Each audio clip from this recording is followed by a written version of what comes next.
I just really want to know, what is your big issue? Can somebody throw something out there? Like, what's your biggest problem?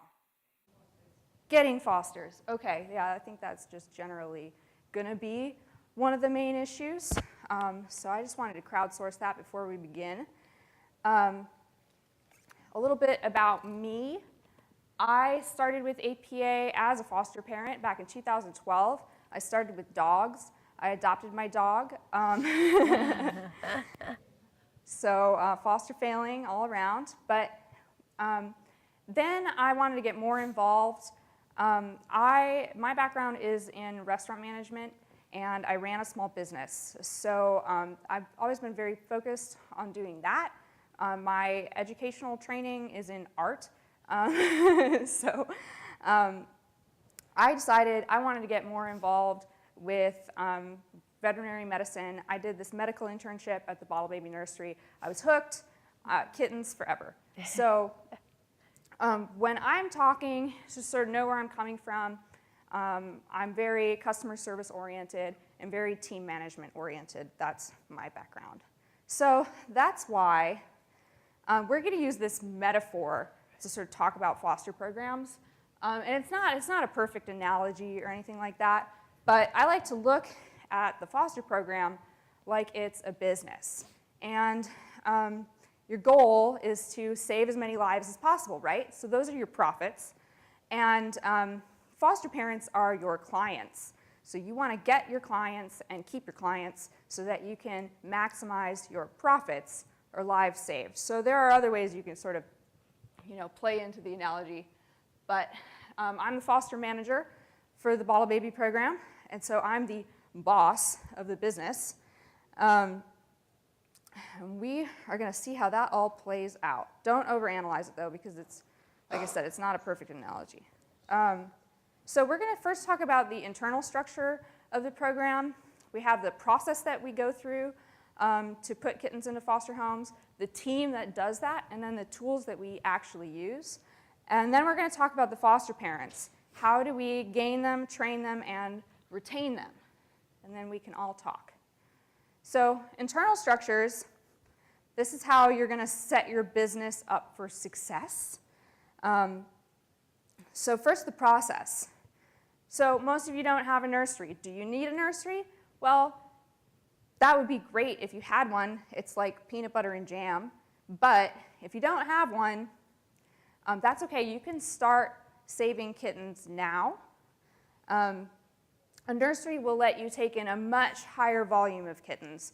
You can hold them in the nursery while you're looking for fosters. It makes things easier because you can see medically what's going on with them. They all have bizarre feeding quirks. Every kitten is different, so you get to kind of figure that out before you send them to a foster home. So it's great to have that, but if you don't, just take as many litters as you can fit into your foster homes, but you have to have the foster homes first.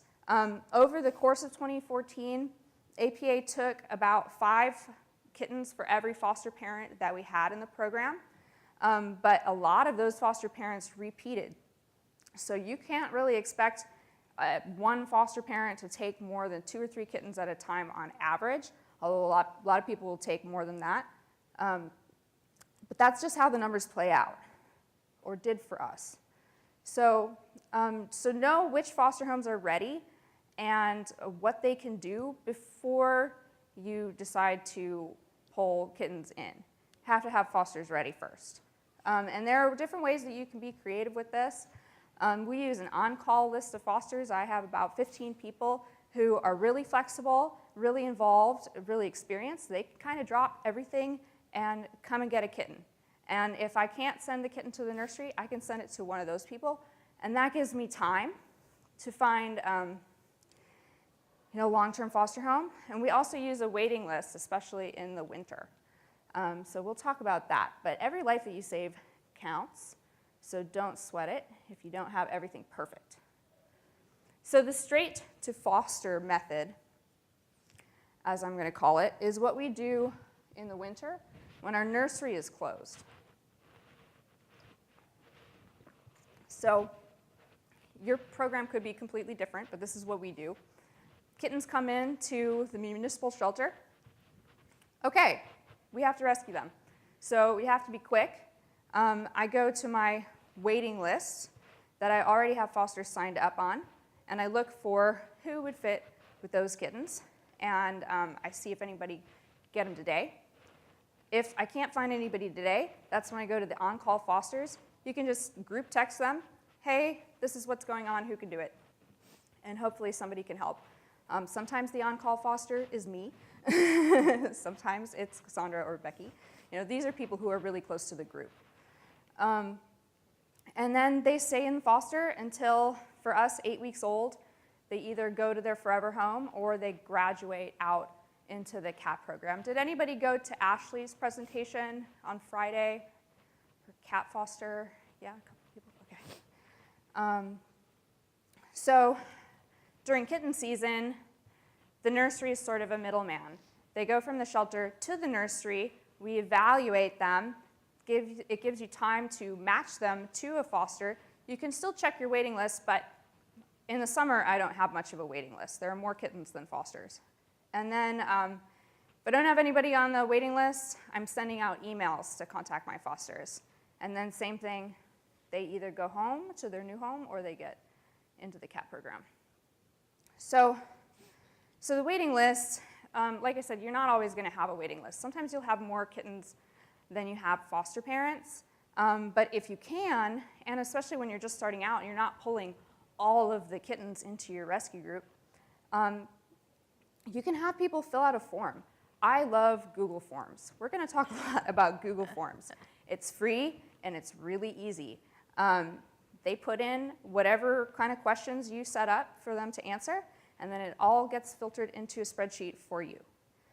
So then, you know, I see who filled them out in order, and I can just go check it, contact them. Can they do ringworm? Can they do bottle feeding? What can they, you know, what do they want me to know? Are they only doing this, you know, for the month of June? They get to put that all on their form when they fill out the waiting list. So I already mentioned on-call fosters. These are people who maybe they don't want to foster long-term. Maybe they don't want to commit for weeks. Retired foster parents are often really good for this. They've done their time, but they're still willing to help out if you're in a crisis. And then please or emails are what we that's what we call the emails that we send out to our foster group. Everybody who signed up to be a foster with you, put them all on an email group. You can use Google groups, you can use Yahoo groups, you can use just an email list. Whatever you want to use is fine, but you want to make sure that all of your fosters are getting these emails when you send them out. And then there should just be a list on that email of all the kittens that need a foster home. And this is sort of a marketing thing. When you send out these emails to people, you have to be selling the product that the fosters are buying, which is adorable kittens, of course, and self-satisfaction. They want to save lives, and they want to snuggle kittens. So while you're trying to keep it nice and light and happy and fun, you also have to be honest about what they're going to need to do. It's really time intensive. Is this a bottle baby? Is it sick? Does it have ringworm? They need to know all of that stuff up front. Otherwise, in the long run, they're going to be pretty upset. So, and also don't assume that they know what you're talking about when you say something like, this kitten has ringworm. Okay, you know what ringworm is. Doesn't everybody know what ringworm is? No, you'll probably have to define it every time. And the words that you choose to describe these things really make a difference on how people respond to these emails. If you're saying, ringworm, it's a fungus, gross, then no one's going to take those kittens. But if you're saying, it's just a common harmless skin fungus, totally curable, and will help you with everything you need to do to treat it, then people are going to say, okay, they might still Google it and they might still think it's gross. But you did your job by marketing it in a positive manner. In general, your pleas should just be cute and fun and easy to read. If people want to read your pleas for the cute pictures or whatever adorable thing you had to say about the kitten, then they're not going to just delete your email. Save the, oh my God, help, it's a crisis, for when it actually is a crisis. Because if you keep using the word urgent, people get desensitized to it. And mind your P's and Q's.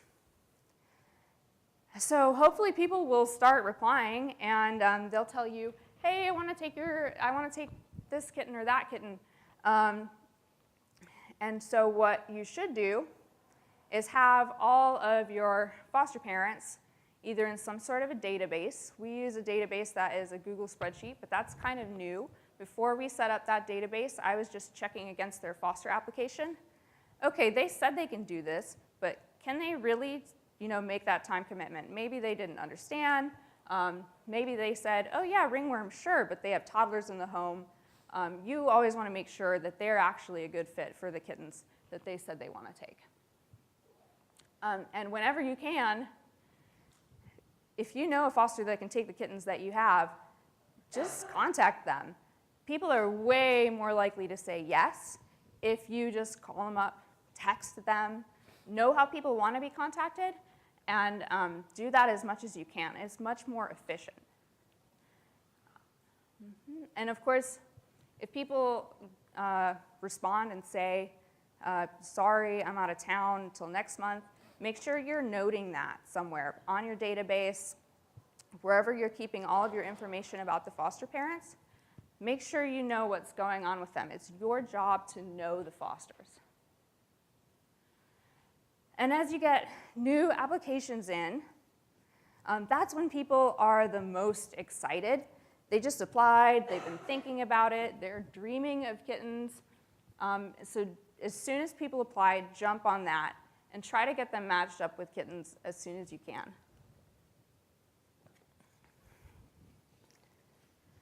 We send out a welcome letter to all of the new fosters that apply.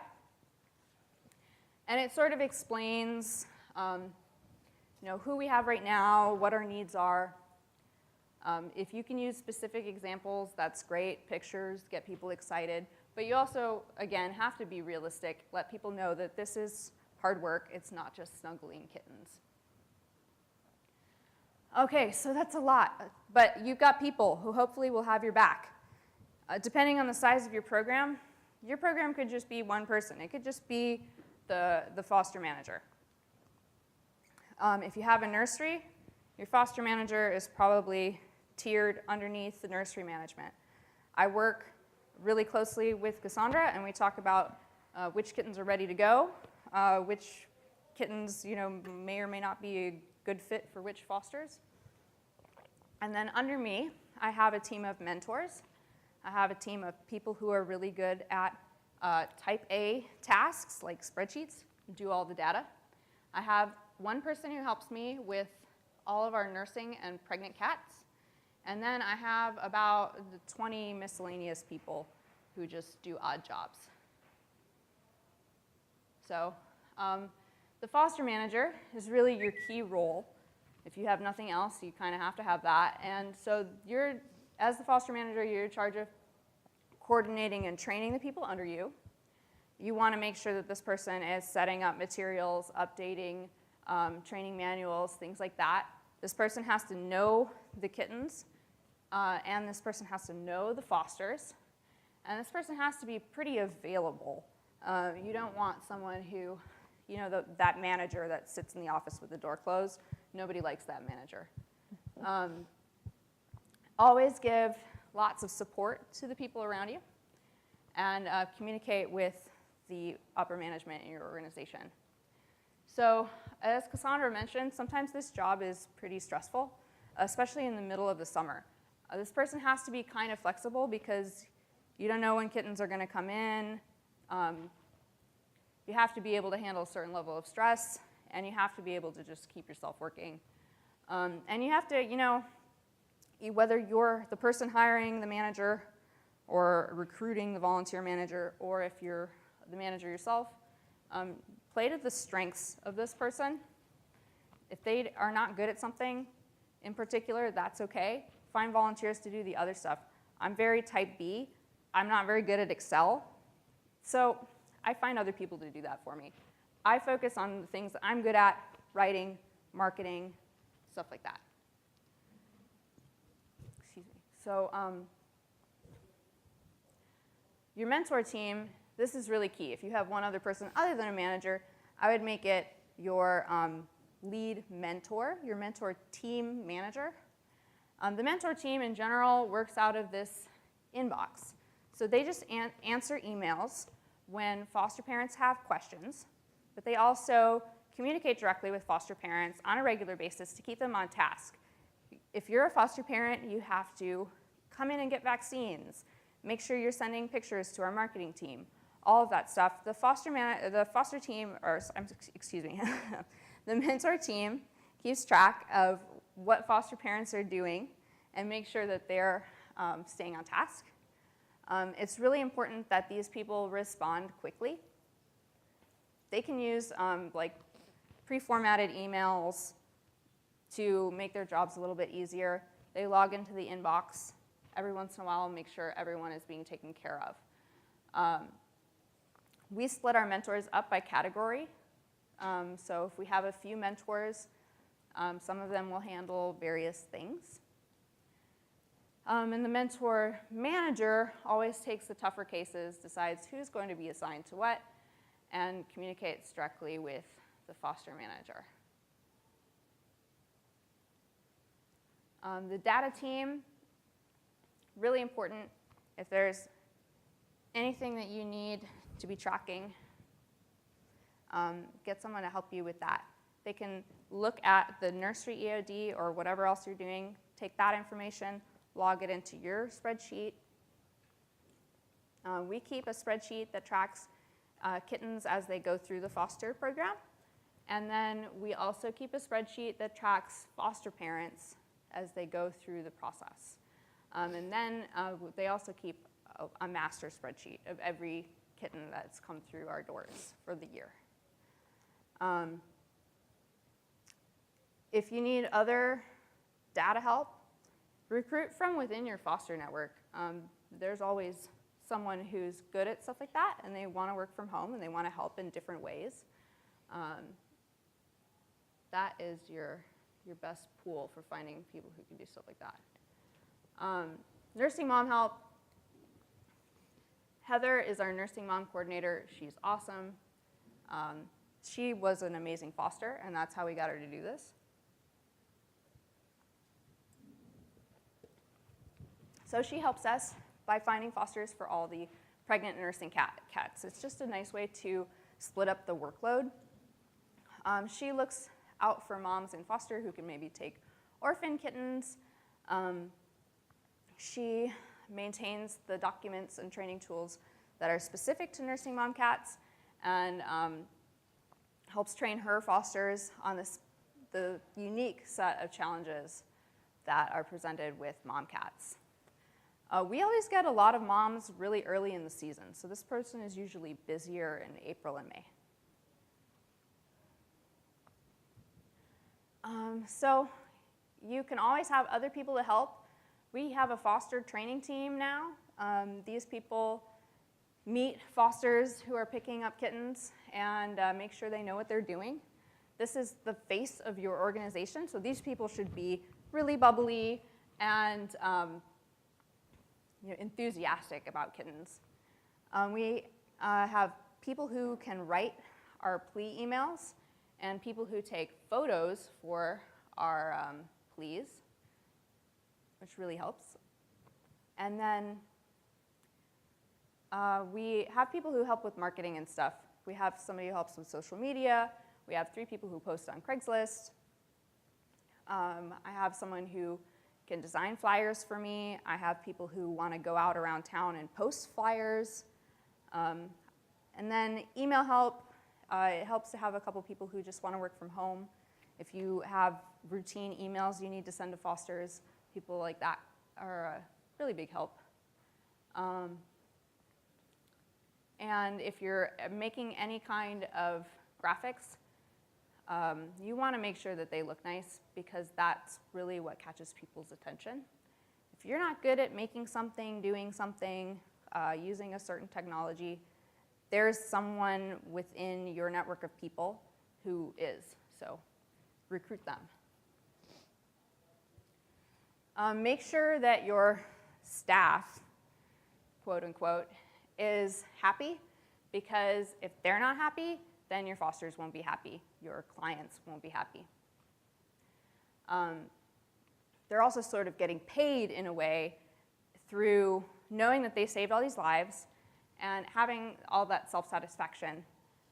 You want to make sure that they feel involved, get together, have meetings, and you want to make sure that they can give you plenty of feedback, because people will always feel a lot more invested if they feel like they can make contributions to the program. We use a lot of great tools for communication. We use Google Groups to send out emails. That works really well for me. Google Docs lets you make documents, spreadsheets. This is all free. And what I like about Google Docs is that you can make little comments on your document, and people can reply to that. So you can collaborate within the document without actually editing it. And it's very helpful. One thing we started doing in 2014 that I thought was great is we started using an iCloud photo stream to share all of the photos that our volunteer photographers were taking in the nursery. The downside to this is that the people doing it need to have an iPhone, but that hasn't been a big issue for us since so many people do. And it just makes it really easy for me to access photos that other people have taken. And then we use Facebook groups to keep people happy, socializing, share fun stories. You want to have lots of training materials. This is so important. A trained foster is essential to saving lives. If you have nothing else, make sure you have written materials. We have supply lists, guidelines for feeding and care, a document that talks about our fostering process, FAQs for various medical things, the feeding kitten syndrome protocol that I believe is in your handout, yeah?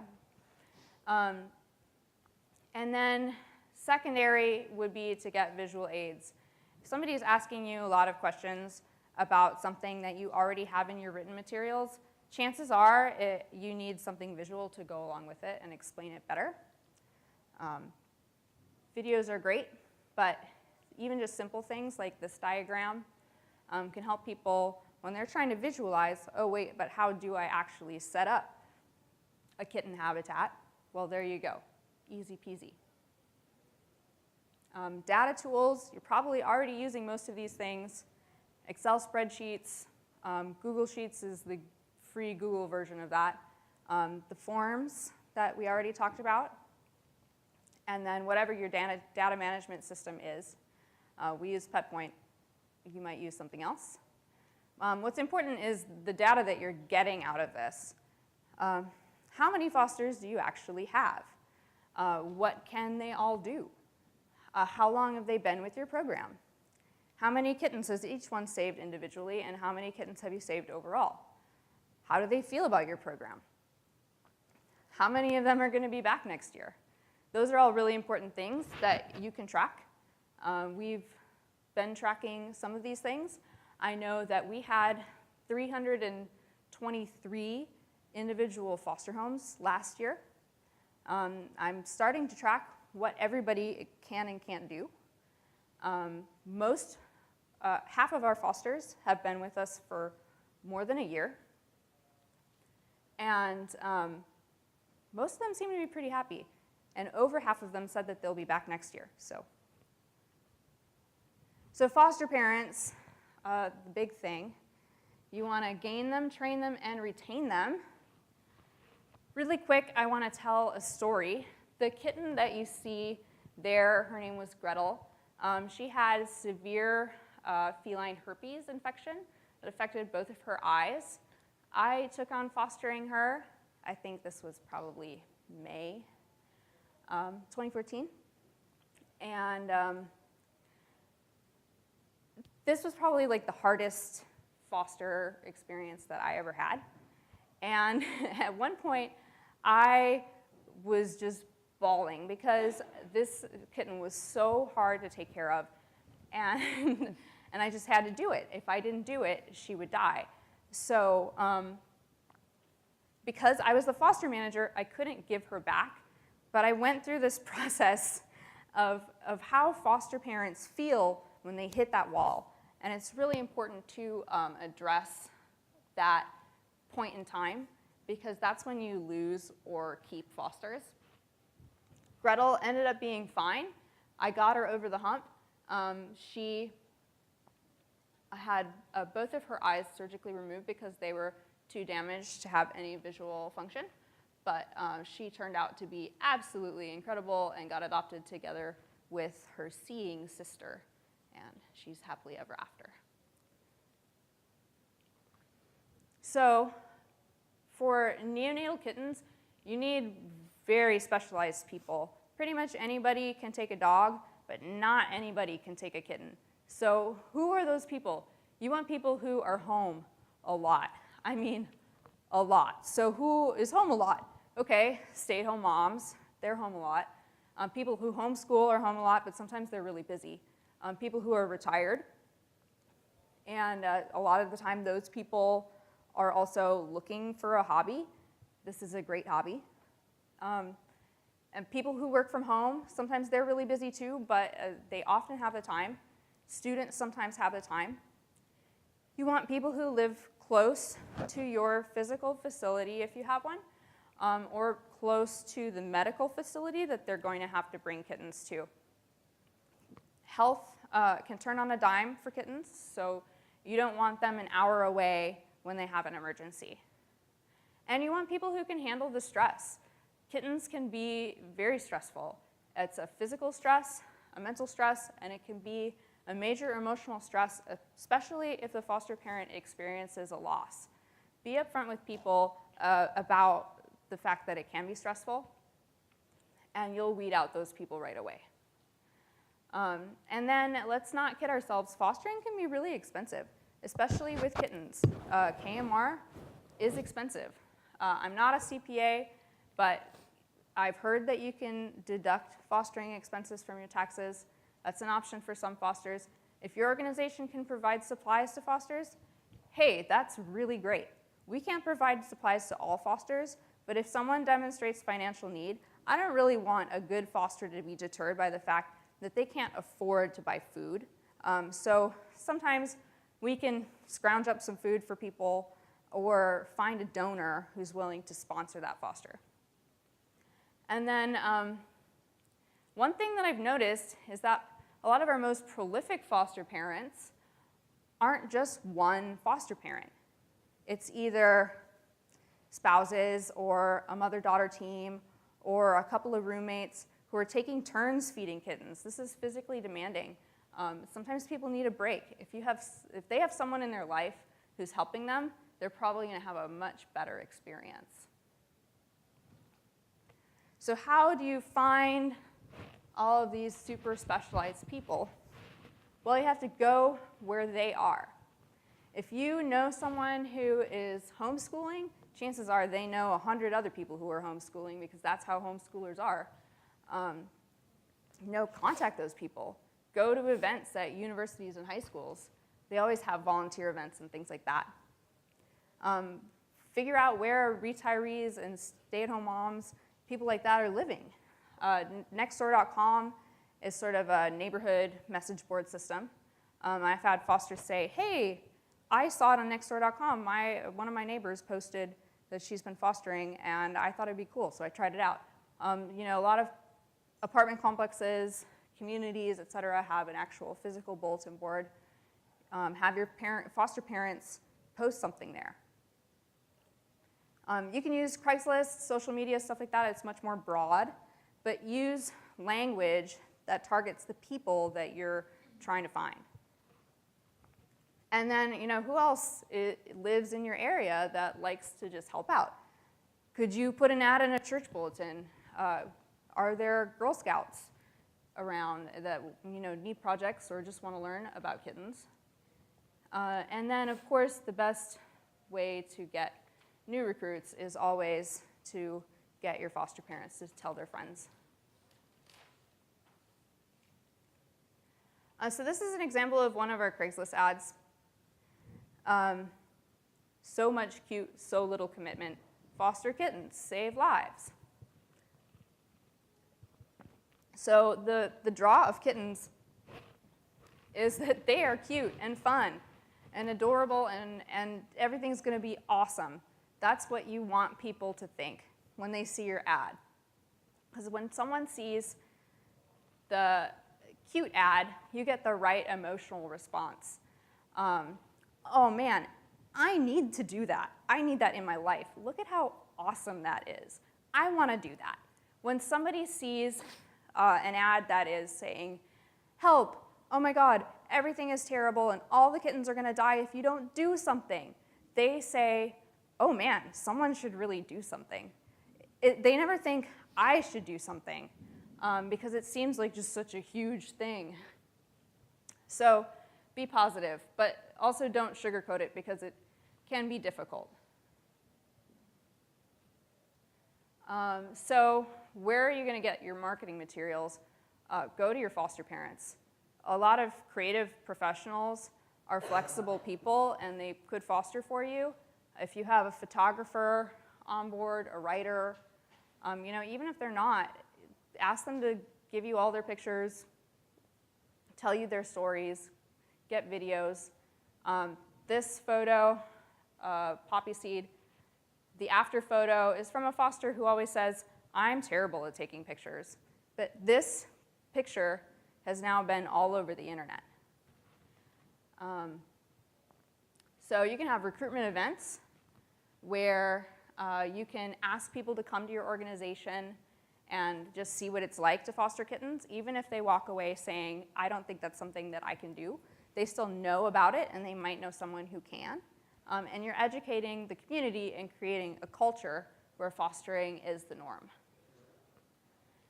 Once you get your applications in, you want to match those people to the kittens that you have in your program. The biggest thing, you need to have on your application a question asking how many hours a day would your foster pets be alone. The people who are answering 2 to 3 or less than 2 are the people that you want to contact first. Especially, they have to have also indicated an interest in kittens. And then make sure that they're also good with the medical needs that these kittens are going to need. And, if they don't want to do something, they're not going to do it. So even if they're home all the time, that doesn't mean that they want to foster bottle babies. And then don't overload them. Try to keep new fosters down to just 2 to 3 kittens if they're not eating on their own, or 4 or 5 if they are eating on their own. A lot of people will say, give me all of them, but you kind of have to say no because they're going to get burned out.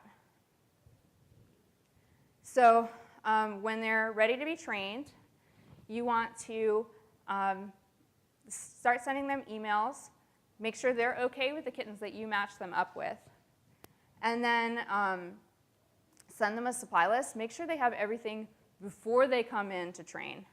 And consider having some supplies on hand to sell to fosters. That can also help you make some money. And then ask them to read the training materials ahead of time if you're going to be training them in person. And then confirm pickup instructions. You can even get technology on board and set up a little Google event and invite them. And that has helped me have less no-shows. And then when you're training people, you want to consider the fact that everybody learns differently. We already said, if you're going to have anything, have written materials. But most people don't learn by reading. So even if you asked everybody to read everything that you sent them before they come in to train with you, they might not have really retained all of that. Visual graphics are best, are also great, but the best thing is sitting down with them face-to-face, talking to them, and demonstrating with them. People learn best by doing, and all the kittens are different. So you want to feed those kittens with them, talk them through their mistakes so that they're making their first mistakes in front of you instead of at home at 2 in the morning when they don't really want to be having that stress. So let's say you're going to sit down to train a foster because they're going to take kittens home, or you've set someone else up to do that for you. Make sure that you have everything ready to go for the foster, everything that they're going to need, because you don't want them to be waiting around. Consider that a bad customer experience.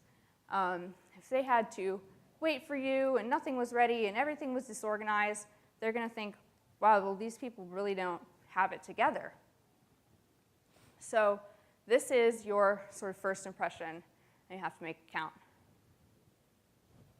So when they leave their training session, they should know how to do everything you're going to want them to do. And anything that's still unclear, they can follow up with the mentor and ask them questions. When I send out a survey, there are a bunch of questions like, did you have any of the following problems with your training session? One of those questions, or one of the answers that they can choose is, I got too much information, info overload. No one has ever chosen that as a problem that they had with their training program. People really just appreciate that you took the time to teach them something. So all the training and all of the expert matchmaking in the world might not solve the problem if someone just hits a wall.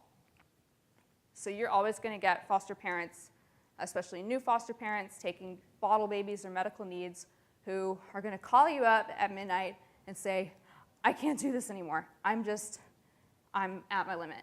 But you kind of have to talk them down from the ledge, let them know they're not alone. It's going to be okay. You're there for them. Offer to retrain them in person or send them support materials. And then if they're still saying, no, I have to put my foot down, I can't do this, then don't argue with them. If you have the option, just put those kittens in a different home, put them with an on-call foster. That person is then much, much, much more likely to stick with your organization.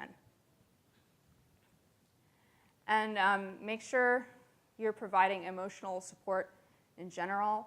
If something tragic happens in a foster home, they should get a phone call, because no one should ever be in that situation and feel like nobody cared enough to talk to them about it. People are always going to appreciate that.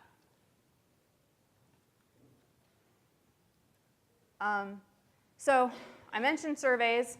You want to get lots of feedback. Google Forms, again, like I said, I love it. I've done an annual survey for 2 years in a row now. So now I'm starting to see patterns in my data, which is really great. And the really cool thing about Google Forms is that they automate all of these little pie charts and graphs so that you can see really visually what the data looks like. So here's an example. How well did your initial training prepare you for your fostering experience? Most people thought it was great. But I can compare that to last year and see that last year I had more negative answers. So this will really help you see where you need to improve. Sometimes you'll hear things that are a little bit difficult to hear, but that's okay because it's going to help you in the long run. Fosters who feel like they've had a chance to contribute to the program and help improve things are going to feel more invested, and they're going to stick around. Another thing that we found has really been helpful is we got a group of people who can babysit for fosters when they go out of town. So we put them on a separate email group, and then some of those people can't make a long-term commitment, a lot like the on-call fosters, but they're not willing to drop everything and pick up kittens immediately. So we ask fosters if they're going to go out of town or if they need a break to let us know in advance. We send an email out to the babysitters, and people are usually really excited to babysit kittens. It's awesome. It's a great way for people to get involved without being a full-on foster. And then at some point, they're thinking, hey, I have time to foster now. They're already looped in, and they're much more likely to do it.